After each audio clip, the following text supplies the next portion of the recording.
Have you ever noticed that when you're sad, you somehow always end up listening to the saddest breakup songs you know?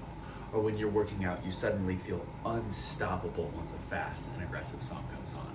Or maybe you've fallen asleep listening to slow and emotional music and just kind of felt your thoughts drift with it. That's not random. Music is not just background noise. It is actively interacting with your brain and emotions in measurable ways.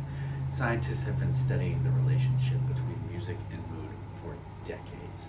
According to behavioral economist, Dr. Shahram Heshmat, music has the ability to regulate emotions by directly influencing physiological arousal and emotions processing in the brain.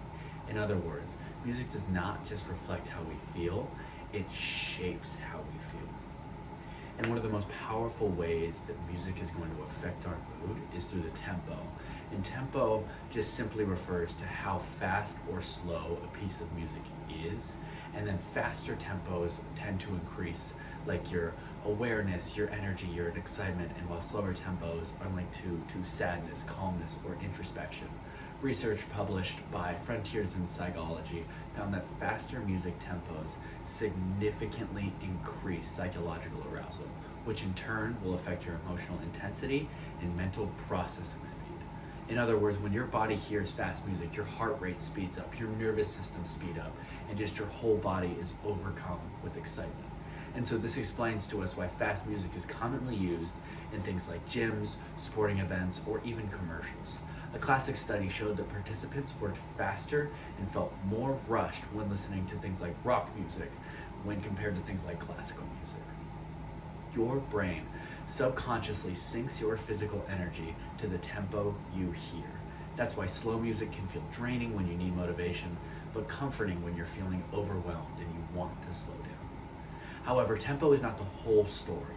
Another major factor in how music is going to affect your mood is in the key, whether it's major or minor. In our music in the West, a major key is considered positive or brighter and happier, while minor keys are described as sad and serious. Researchers have shown that listeners consistently associate minor tonalities with lower emotional valiance, meaning emotions like sadness or tension. An explanation from this comes from how the brain processes harmonies.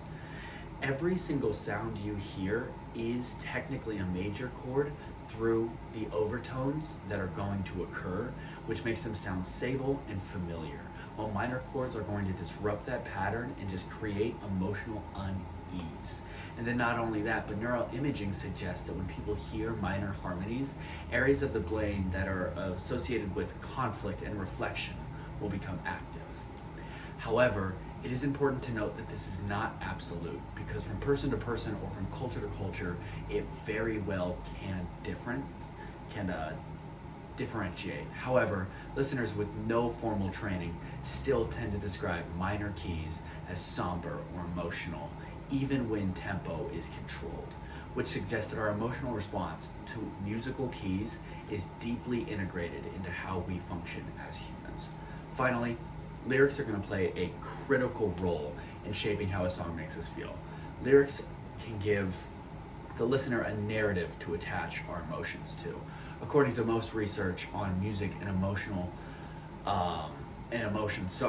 is that they will internalize, sorry, I forgot that word, the mood that the lyricist is projecting with their language. And so more expressive language is going to make you feel more upbeat, more happier, while sad emotional words or lyrics is going to bring you down to the level of the artist. And then one study published in the Journal of Cultural Cognitive Science found that lyrical content and musical structure independently influence emotional perception. And they actually are able to create a layered emotional experience together. That's why you can have songs with fast tempos and a major key that are super like upbeat and they sound happy, but the lyrics can activate processing centers in the brain that make it feel sad, even though your physiological systems are clashing with that happy beat. And then when they clash, you as the listener are going to feel emotional tension. So in all, what does this mean? This means that music has the power to influence mood through tempo and psychological arousing, key through shaping the emotional tone, and lyrics by providing emotional meaning to the song. And these elements are going to work together to influence how we feel most of the time without us even realizing that. Understanding how music affects mood can help us to be more intentional listeners when we're listening to music. Because whether you're trying to calm yourself, motivate yourself, or just understand why a song makes you feel so strongly, that there is just science behind all of those feelings. In fact, it might even be worth asking yourself what you listen to constantly and then determining where your typical emotional state is at, just to see if those things kind of balance out. But I've been Reese. Thank you so much for your time. Have a great night.